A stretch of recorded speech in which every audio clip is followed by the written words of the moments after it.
Gracias, gracias.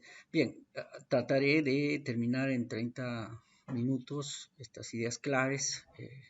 Creo que nos reúne eh, algo muy importante, ¿no? Dar espacios, dar condiciones, generar ecosistemas de aprendizaje en la formación de servicio de los docentes, pensando en la innovación.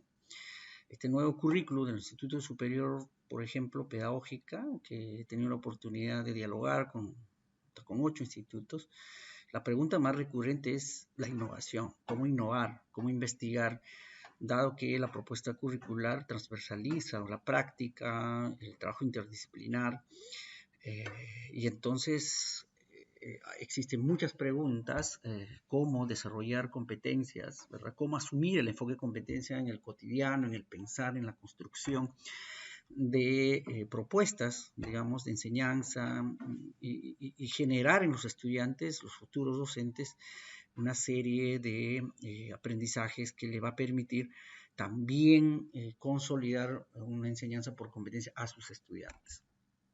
Y creo que una de las salidas, no es la única, que tiene el Estado, la empresa y la sociedad civil, es generar hoy en día laboratorios de innovación educativa.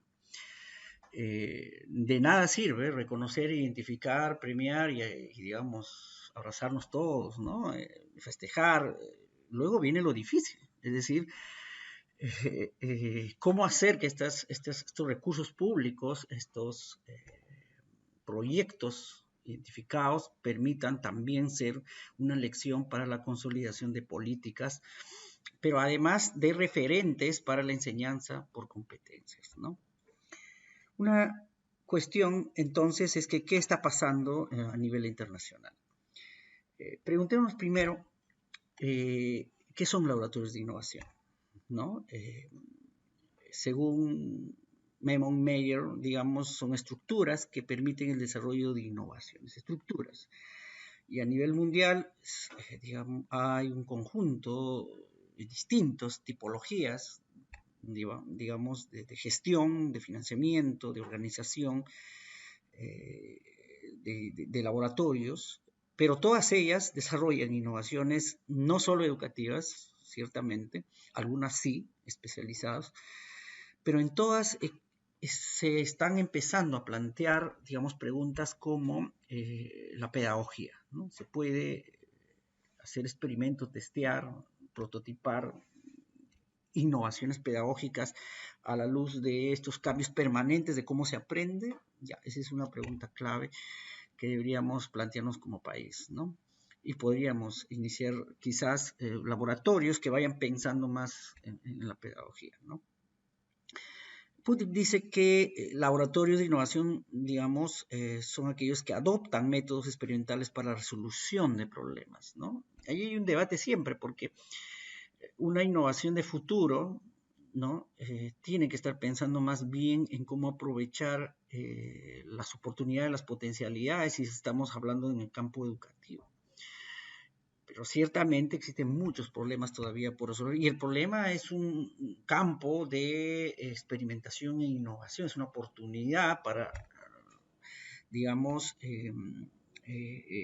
generar nuevos aprendizajes, ¿no? Entonces, sí es importante, sin embargo, mirar con amplitud que estos laboratorios no solo miren programas, sino también eh, grandes posibilidades, por ejemplo, en culturas originarias, ¿no? En zonas altoandinas, hay muchas oportunidades de aprendizaje por competencia, ¿no? Cómo logramos que esta conexión natural que tienen los niños, los docentes, hacia la naturaleza, al pensamiento ecológico, puede convertirse en una manera de promover competencias para la vida pensando en la conciencia ambiental, por ejemplo, ¿no? Entonces, ahí, digamos, una recomendación. UNICEF también plantea una definición sobre laboratorios de innovación. Define como un espacio o una serie de protocolos para que jóvenes, técnicos, empresas privadas y organizaciones de la sociedad civil participen en la resolución de problemas, ¿no? ¿Qué disciplinas, digamos, afines podrían participar en un laboratorio de innovación educativa con énfasis pedagógico? antropología, la psicología, pero sobre todo la neurociencia, ¿no? Porque cada vez se aprende de manera distinta, nos estamos dando cuenta, ¿no? Tal vez ya aprendemos de manera distinta, sino que nuestra cotidianidad no nos permite utilizar estas potencialidades que tenemos como seres humanos, no sabemos, ¿no? Entonces, en esencia, un laboratorio de innovación educativa con énfasis pedagógico va mirando procesos distintos, interdisciplinaridad y sobre todo resolución de problemas concretos, ¿no? Entonces, digamos, va la tendencia. ¿Dónde están estas innovaciones afines? He tomado, digamos, este mapeo que ha realizado Ivana Zacarías. Ivana Zacarías es una consultora argentina internacional que por encargo de una institución internacional llamada ADELA, que significa Análisis de Modelos Institucionales de Laboratorio de Innovación y Educación, hacen estudios. Entonces ella ha mapeado 26 laboratorios a nivel mundial, 6 públicos, 8 de sociedad privada, ¿no? Sociedad civil, 6 de la academia y 5 mixtos, ¿no? Digamos. Y ha incluido incluso el Minedolab Fondep, que hemos tenido, digamos, a bien contribuir, y creo que una primera lección de este mapeo es que no todos estos laboratorios hacen un corte pedagógico en su intervención, ¿no? Son más bien financiadores, digamos, movilizadores, sistematizadores, investigadores. Muy pocos se conectan ya al quehacer, a la cotidianidad del maestro, digamos, ¿no? Vamos a ver, es bien interesante este mapeo porque nos permite, primero, conocer cuáles son los modelos de gestión, cuáles son las teorías de cambio que utilizan estos modelos de gestión, cuáles son los impactos, pero sobre todo nos da lecciones sobre qué visión o enfoque manejan sobre la innovación en las aulas, ¿no? Entonces, este mapeo es interesante y a partir de eso, Ivana lo que ha llegado a una conclusión, que la mayoría dependen de presupuestos estatales, ¿no? Digamos, y que tienen alcance nacional, ¿no? Alcance nacional en el sentido que, digamos, están en todas las regiones, en todas sus zonas del país, y que la tercera parte, un 37%, son innovaciones, son laboratorios, perdón, globales, ¿no? Tecnológico Monterrey, ¿no? Digamos, el Auckland de Nueva Zelanda, ¿no? El SUMA de Chile, que más van mirando a esta interrelación de países, de innovadores en la región, ¿no? Y muy pocos, un 13%, que son instituciones que trabajan en lo local. En el caso peruano, tenemos uno del sector, digamos, que ha perdido un poco de apoyo, que es Minedulab dentro del ministerio, que va pensando más bien políticas, mirando lo nacional, y Fondep, que va mirando más bien desde las regiones, no en todas, quizás con este nuevo concurso va a llegar a todas, pero todavía iniciando, y articulándose con instancias o gobiernos subnacionales, ¿no? Entonces, hay 3 tipos, digamos, de estos modelos de gestión de laboratorios, nacional, local y global, digamos, ¿no? ¿Qué hacen estos laboratorios? Según Ivana, la mayoría sistematiza, monitorea y evalúa, ¿no? Decíamos, ¿no? Como el caso de Monterrey, por ejemplo, ¿no? Van difundiendo, haciendo congresos mundiales, digamos, publicando, evaluando. Hay un gran grupo también que experimenta, hacen escalamiento, transferencias, son 12 de estos 26, es muy interesante.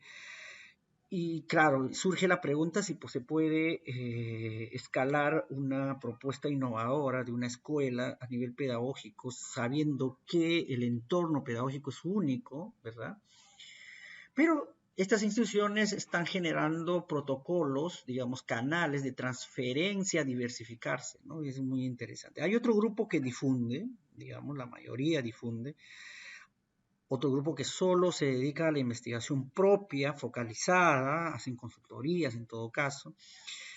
Hay grupos que facilitan, hay grupos de instituciones que transfieren recursos. FONDEP es uno de los pocos, ojo, uno de los pocos que transfieren recursos, ¿no? Es bien interesante esto, ¿no? Ya para su tiempo es muy innovador, a pesar que la ley no le permite ni recibir ni otorgar, pero bueno, ¿no?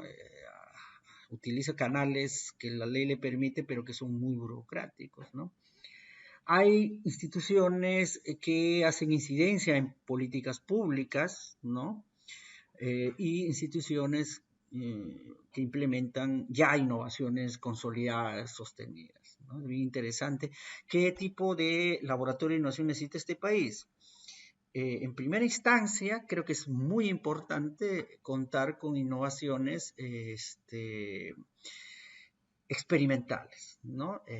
Todavía no tenemos todas las políticas y las normas que quisiéramos en innovación. No tenemos ni siquiera reglamentados unos laboratorios de innovación. No están empoderados los criterios de evaluación, diseño de innovación, ni en las mismas direcciones del ministerio. No contamos solo con un sistema primitivo de identificación, ¿verdad? No se han consolidado áreas, normas en las instancias que permitan, digamos, destinar recursos y tiempos, digamos, para la innovación. Ni siquiera la carrera pública magisterial ha terminado por normar qué hace un innovador, un investigador, cómo gana, qué escala, ¿no? Entonces, sí creo que hay mucho que hacer todavía, entonces necesitamos experimentar, leer, ver en torno a eso. ¿Cuáles son los diseños institucionales según este mapeo? ¿No? Interesante. Entiendo que Ivana Zacarías va a publicar su informe dentro de un mes, lo esperaremos con mucha atención, y que y a la luz de esto ha organizado, digamos, 3 grandes grupos a nivel institucional, digamos. Hay laboratorios que están dentro de una universidad, ¿no? ¿No? Es como el Monterrey, ¿no? Los T-Clubs de Monterrey, que tiene 18 programas, digamos, dentro de la universidad. Hay un programa que se llama Novus, donde gestionan, experimentan y testean a nivel educativo. Pero que es una institución chica, ¿no? Uno va pensando, tiene 18 programas, ¿no? Pero es una institución no tan grande porque está dentro, porque se sostiene dentro de la estructura de la universidad, ¿no? O del tecnológico, perdón. Existe también como, digamos, de Chicago, hay el Urban Labs de Chicago, donde trabaja en alianza con, digamos, con la universidad, con los gobiernos, digamos, nacionales, como a través de convenios, digamos, ¿no? Pero también existe centros ya consolidados, ¿no? Dentro de una universidad, ¿no? ¿no? En Harvard, por ejemplo, el EIP de Harvard, y entre otros, ¿no? Es decir, hay laboratorios que dependen mucho, ¿no? Aquí en el Perú tenemos en ESAN, que he tenido la oportunidad de visitar y analizar ahí, digamos, y que este espacio de experimentación y de innovación ha permitido más a las empresas que a los organismos públicos, ¿no? Es decir, vienen empresas, quieren testear, prototipar, y que se ha convertido más bien en un brazo de innovación del sector privado, ¿no? Entonces, pero no es que esté cerrado solo a privado, sino que el Estado mismo no tiene esa necesidad, digamos, esa iniciativa para utilizar recursos de un equipo de alto nivel que tiene esa. Existe además el Centro de Innovaciones de la Católica, que tiene otra dinámica, digamos, ¿no? Que son centros ya constituidos dentro de la academia, ¿no? Entonces, en una primera instancia tenemos, digamos, dentro de la universidad programas como el tecnológico, ¿no? Como el RED de Chicago, por ejemplo, o si no, centros ya constituidos, ¿no? Como el de Harvard o otras universidades, Y en el caso peruano, ESAN y de la PUC son los más importantes, ¿no? Y podemos mirar los webs, actividades que van generando. Pero ninguna de estas dos que acabo de mencionar, ni de la Continental, que es muy interesante también,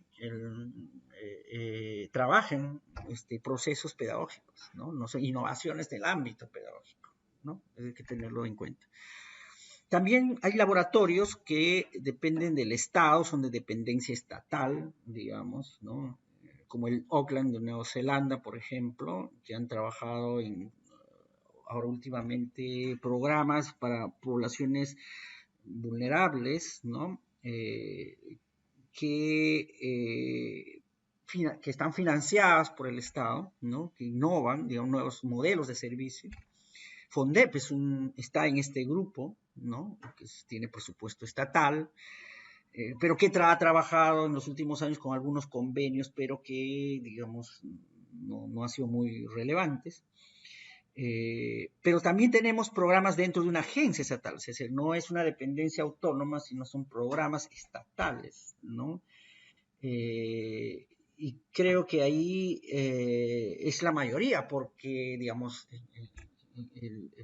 en Argentina, Chile, hay programas del mismo ministerio, no son instituciones, no son, digamos, órganos descentralizados, sino son programas, ¿no? Que van cambiando también en la medida que van cambiando los equipos ministeriales, ¿no? Una cuestión interesante en ese aspecto es la de los RELPs, digamos, de Estados Unidos, ¿no? Que tienen 10 laboratorios en cada región que son del Estado y que definen cada región sus prioridades y cada región hace, digamos, una alianza muy particular según sus necesidades con instituciones privadas o de la sociedad civil, ¿no? Entonces, digamos, hay modelos que manejan solo del Estado, a diferencia del anterior que depende de la universidad, dependen de los gobiernos nacionales o subnacionales, ¿no? Aquí quizás podríamos también incluir lo de la ONU, que tiene todavía una iniciativa nueva, que en cooperación con el Estado están, con algunos estados, constituyendo algunos laboratorios de experimentación para la transformación digital, ¿no? Para, sobre todo, en ese tema, y otros, ¿no? Digamos, de energía, qué sé yo, ¿no? Un tercer grupo que es bien interesante es este tercer sector que le llama Ivana y que tiene que ver con empresas, ¿no? Asociaciones, fundaciones creadas para el fin de generar laboratorios, ¿no?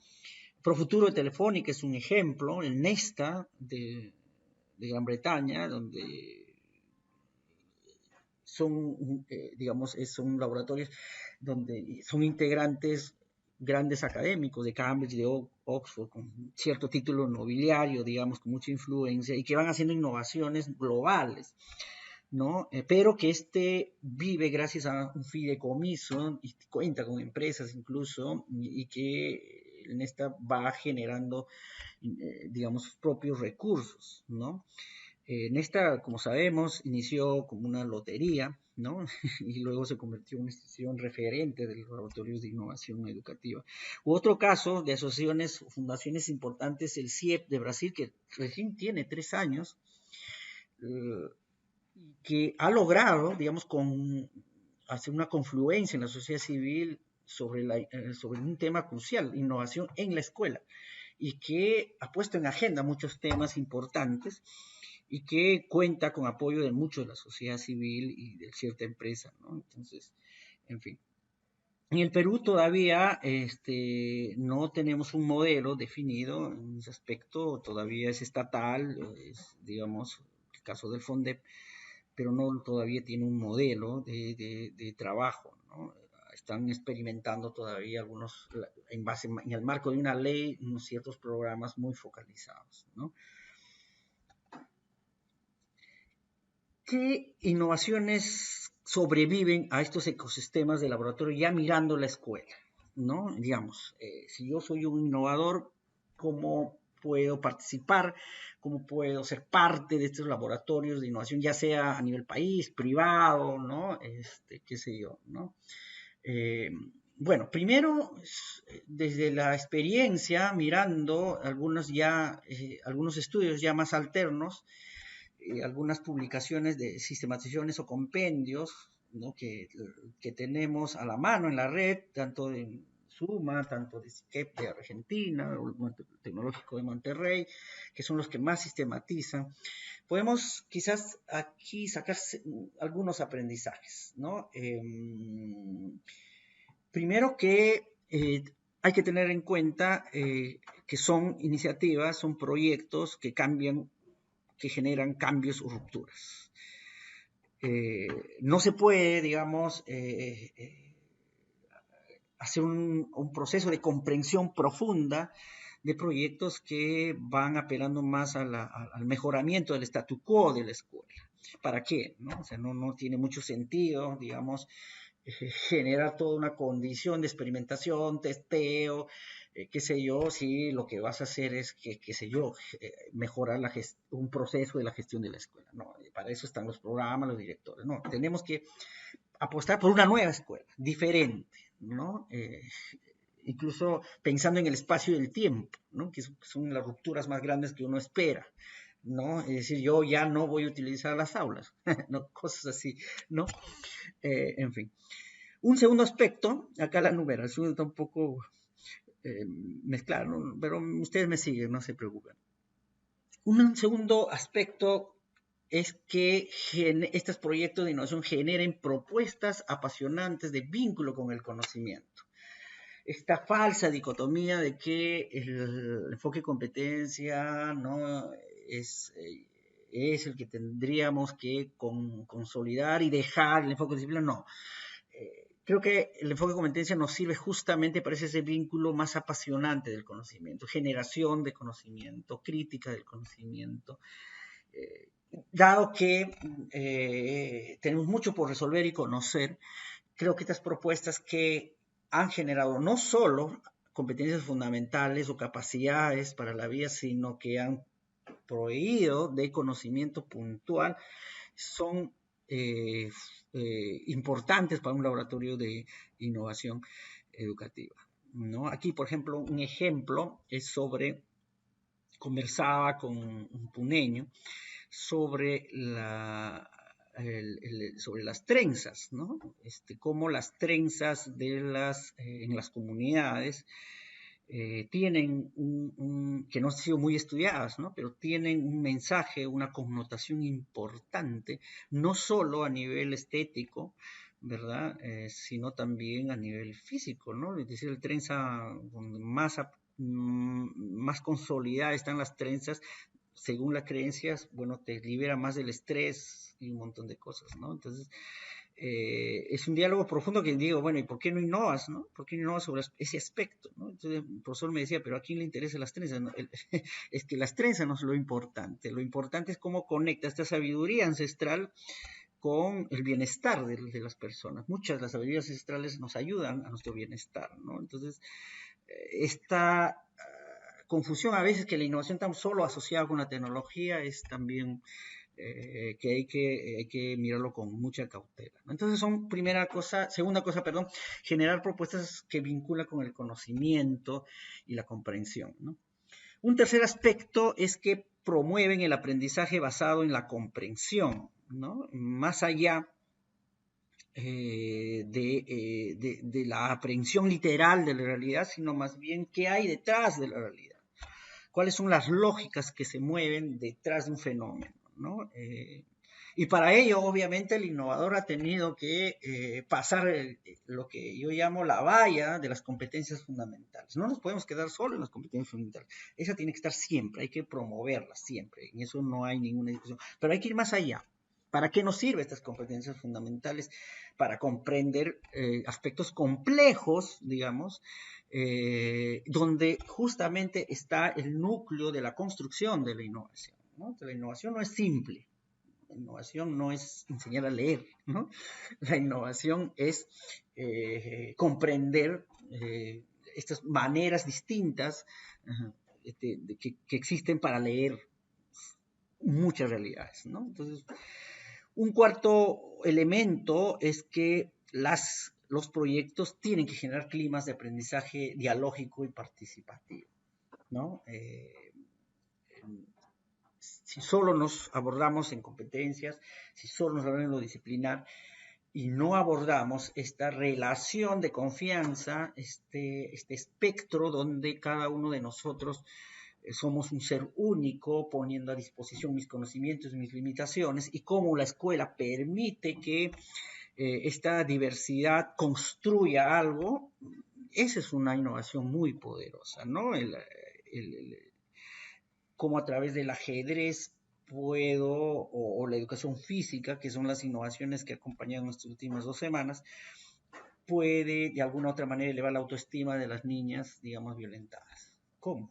Y a partir de eso, cómo se genera un diálogo género, ¿no? Mirando el género, un diálogo mirando las responsabilidades de la comunidad, del Estado, ¿no? Y donde todos podamos participar, ¿no? Entonces, luego también son interesantes para unos laboratorios de innovación aquellos que favorecen la creatividad y crean nuevas formas de aprender, nuevas matemáticas. No es la única matemática. La Yupana, digamos en Ayacucho, bien interesante cómo van implementando. Está la Yupana de manera rudimentaria, pero hay instituciones que ya han desarrollado ya más científicamente el Yupana, ¿no? Entonces, si hay muchas maneras de comprenderla y de construir matemáticamente, también entiendo que hay muchas maneras de, digamos, de llegar a verdades más de la naturaleza, ¿no? Pensando en el otro, ¿no? Digamos, conexiones distintas entre seres humanos, no solo para el diálogo, sino para el aprendizaje, ¿no? Que sea institucionalizado, es decir, que sea una apuesta colectiva, con liderazgo directivo, ciertamente. Hay innovaciones con liderazgo comunal, son pocas, pero existen, ¿no? Y eso es mucho mejor, ciertamente, ¿no? Esto es un proceso y creo que muchos de los proyectos que no han podido ganar en estos últimos años es justamente porque no han logrado institucionalizarse y porque han sido iniciativas solamente de algún grupo de docentes de la escuela, ¿no? Entonces, aquí hay que normar o ver, ¿no? ¿Qué está pasando? ¿No? Conozco muchas que no han ganado y que no han logrado participar porque no existe este componente de institucionalización, con mucha pena, ¿no? Y lo puedo decir ahora, digamos, conozco 2, 3 innovaciones que no han ganado ni han participado, pero que son para mí los mejores de este año. ¿Por qué? Porque existen conflictos entre el director y el docente y entonces eso no ha permitido. Mira, entonces miremos, ¿no? Un laboratorio de innovación porque también nos permite aterrizar el laboratorio en una institución sin ningún mayor problema. Una siguiente, digamos, cuestión es que estos proyectos tendrían que mostrar evidencias o mostrar impactos. Evidencias de aprendizaje, no evidencia de la actividad. Y aquí hay una diferencia sustancial, ¿no? Muy pocos proyectos llegan a evidenciar aprendizajes. Yo preguntaba a un innovador, ¿cómo evidencias tú que tu estudiante, antes del inicio de tu proyecto y ahora que termina el proyecto, cómo ha crecido su espectro en cuanto al ejercicio de su autonomía? ¿Cómo lo has medido? ¿Cómo lo has mirado? ¿Cómo lo has analizado? ¿No? Entonces, ese nivel, por ejemplo, los innovadores todavía no llegan a prototipar o a protocolizar. Creo que es importante que algunos lo han hecho y estas sí no son muy importantes para el laboratorio, es decir, cómo tú has sido, desde que inició tu proyecto, has fortalecido la creatividad. Ok, ¿cómo fue eso? No solo es mirar dibujos, ¿verdad? Es más que eso. Entonces sí creo que un laboratorio podría ayudar y podría ser importante contar con escuelas que puedan tener evidencias de aprendizajes. Una siguiente cuestión es que son proyectos reales, no teóricos. El papel resiste todo, ¿no? Y esto de ser reales, que parece tan sencillo, tiene que ver con la observación de las experiencias, ¿no? De ese ojo clínico y en el Estado no tenemos observadores, digamos, o aquí investigadores en innovación educativa que harían, digamos, observaciones etnológicas, ¿no? Que, que más o menos identifiquen estos procesos claves de la innovación en real, entre las personas, ¿no? Palpando, digamos, los módulos, ¿no? Entonces, de aprendizaje. Porque sí, encuentro el caso de muchos innovadores que la tienen muy clara, sustentan muy bien, pero esto no ocurre necesariamente en el aula, ¿no? Entonces, sí creo que hay importantes proyectos que tendríamos que recoger, y conozco muchos que han logrado, digamos, instrumentalizar de alguna manera sus proyectos a nivel de procesos y aprendizajes, ¿no? No es fácil, yo creo que por ahí va el reto en la formación de innovadores, ¿no? Pero es posible, ¿no? Es posible. Y una finalmente es que estos proyectos sean relativamente viables para ser irradiadas en distintos contextos, ¿no? Porque la idea es que la innovación se movilice, se comparta, inspire. Sí, es cierto, no es un proceso de repetición o adaptación, más bien es un proceso de irradiación de grandes lecciones para no cometer los mismos errores, ¿no? Con cada uno con sus particularidades, etcétera, etcétera. ¿Cuáles son los niveles de laboratorios que podríamos contar? ¿No? Porque no todos los laboratorios son lo mismo. Aquí en el Perú, digamos, ya hay un conjunto de criterios que el FONDEP ya planteado. Y a la luz de eso, yo planteo, digamos, algunos niveles que nos puede ayudar a ir de menos a más en esta constitución de laboratorios, ¿no?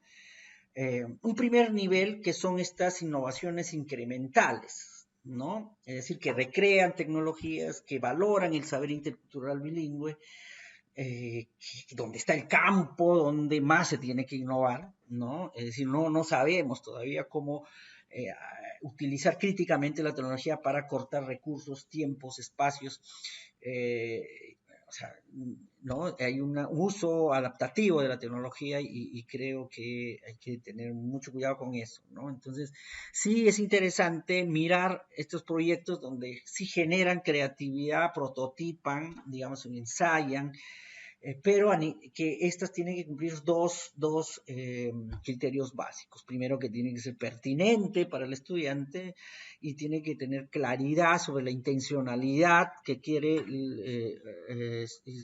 lograr en su proyecto, ¿no? Entonces, sí creo que es un primer nivel que no necesita mucha infraestructura para estos laboratorios, ¿no? Se requiere consolidar redes, consolidar núcleos de personas, ¿verdad? Con acceso a información y con un facilitador, claro, ¿no? Muy especializado en ese sentido. Un segundo nivel de laboratorios tiene que ver con estas que agrupan innovaciones disruptivas y ya. Es decir, que han logrado cambios, que han logrado evidencias, ¿verdad? Y que han logrado integrar, aparte de estos tres criterios de creatividad, pertinencia e institucionalidad, la reflexión y la participación.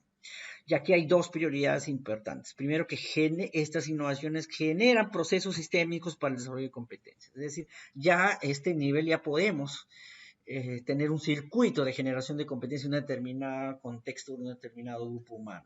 Y eso sí es importante observarlo, eso es importante medirlo, estudiarlo, ¿no? Este es un laboratorio donde me imagino con un grupo de innovadores ya sólidos, ¿no? Con mucha experiencia, pero también investigadores, ¿no? Que puedan dar luces, digamos, ya científicas sobre lo que se está observando o generando, ¿no?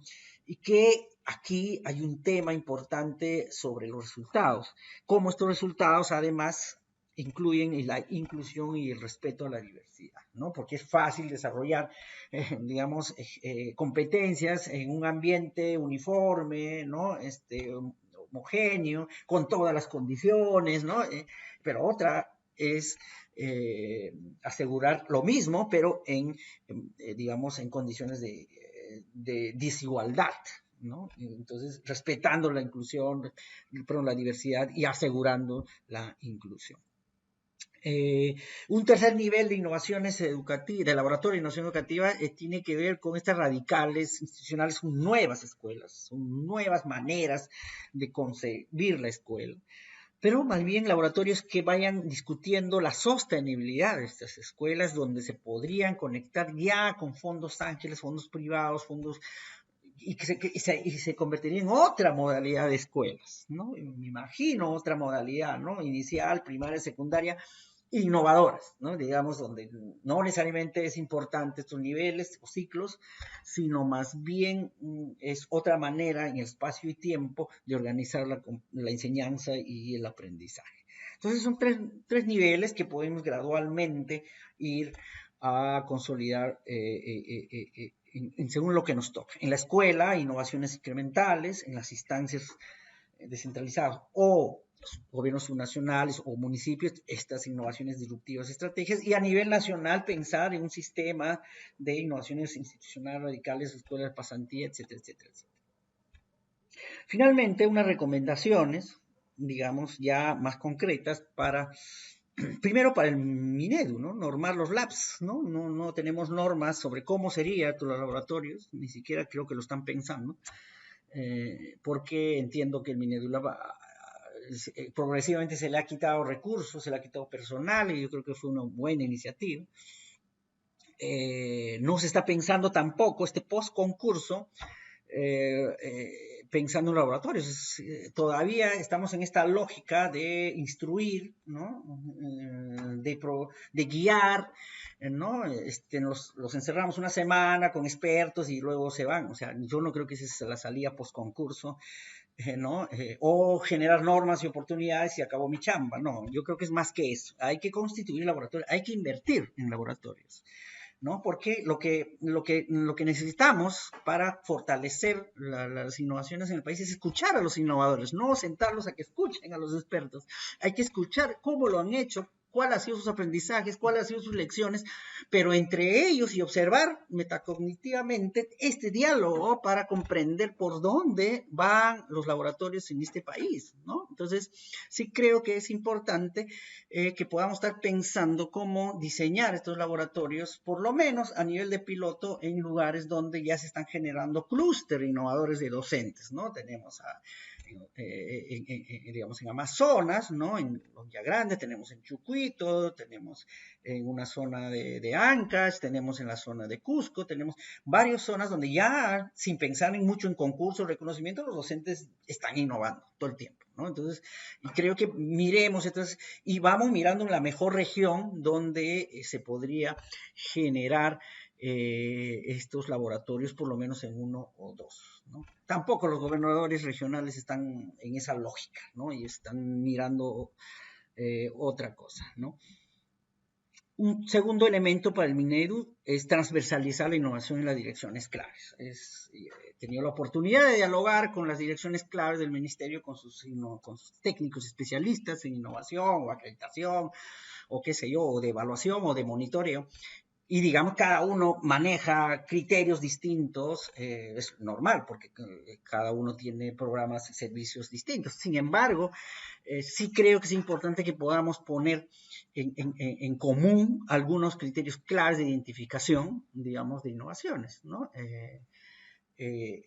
Muchos programas llegan a las escuelas y manejan sus propios criterios para reconocer sus buenas prácticas y manejan sus propios procesos para movilizarlos. ¿Por qué? Como Estado creo que es importante tener un solo criterio y generar, afianzar recursos para identificar de manera corporativa las innovaciones y que cada dirección cuente con un especialista y un experto en innovación que permita además dialogar de manera transversal e identificar de manera real las innovaciones. El concurso es una manera, pero no es muy efectiva, ¿eh? Hay que tener mucho cuidado. Los concursos te identifican, es la manera más fácil, digamos, ¿no? Te identifican a los más voluntarios, no a los de más calidad, ¿no? Eso hay que tenerle presente. Por ejemplo, en este último concurso del FONDEP hay regiones que no están y yo conozco innovaciones de muy buen nivel en esas regiones y que no les interesaba por lo menos participar. Entonces, miremos, ¿no? Miremos estos sistemas mucho más inteligentes de identificación y normemos, ¿no? Normemos, y creo que si hay recursos, vamos pensando en esa vía. Algunas recomendaciones para el FONDEP. Bueno, primero iniciar su reforma, ¿no? El FONDEP tiene una estructura organizacional que tiene ya casi 15 años. Entonces, se fundó pensando donde no había redes sociales, no prototipaban, no existían laboratorios, ¿no? La mayoría de los laboratorios en el mundo se han iniciado desde el 2010 para arriba, ¿no? Entonces, tanto la teoría y las experiencias, bueno, digamos, es un desafío para organizarnos, ¿no? ¿Cuál es la teoría del cambio del FONDEP? No la tiene. Entonces, creo es importante reformar en el sentido no solo institucional, sino a nivel de equipo, potenciar, para estar mirando más bien no solo en los concursos, lo que nos dice la ley, porque si una institución que es el rector de la innovación está solo apelando a sus normas y protocolos internos y no innova, ahí hay un problema de país, ¿no? Entonces sí creo que el FONDEP tendría que no solo organizar concursos, sino también constituir y movilizar una serie de laboratorios a nivel nacional, ¿no? Porque que estos 50 innovadores que han sido premiados, sin un laboratorio, en toda cuenta, que sería su escuela, eh, lamento que no va a tener mucho impacto, ¿no? Se va a terminar siendo pues un financiamiento de proyectos muy cortos y aprendizajes, ¿no? Entonces, es más que eso, ¿no? Es más que eso. Un segundo elemento para el FONDE es que se asuma el enfoque por competencias en sus 3 niveles.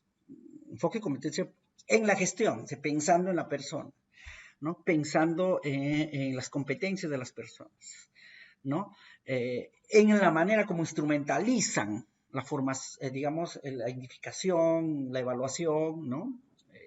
Y la programática, es decir, que estos programas que puedan generarse a partir de ahora vayan pensando en las personas. Digo esto porque no está ocurriendo así, ¿no? Entonces, estamos todavía mirando criterios más de procesos y no las competencias, ¿no? Y si lo que necesitamos es más bien generar laboratorios de innovaciones educativas con énfasis en lo pedagógico, énfasis en el desarrollo de competencias, porque en la otra ya existe en las empresas privadas, en la universidad, lo que hay que hacer ahí es articularse, no podemos competir con la empresa privada, ¿no? Entonces, pero la empresa privada no se va a meter en el lío de hacer innovaciones pedagógicas, no lo va a hacer, ¿no? Entonces, ahí creo que es importante priorizar, ¿no? Para las instancias regionales y locales, yo he tenido la oportunidad de hablar con 2 gobernadores regionales que hasta ahora no les veo muy interesados digamos, en consolidar las innovaciones en sus regiones. Pero existen otros que sí, ya iniciaron, ¿no? Por ejemplo, Lima Provincia ya tiene todo un plan, ¿no? Para el 2020, bien interesante. Ancash ha transversalizado la innovación, ¿no?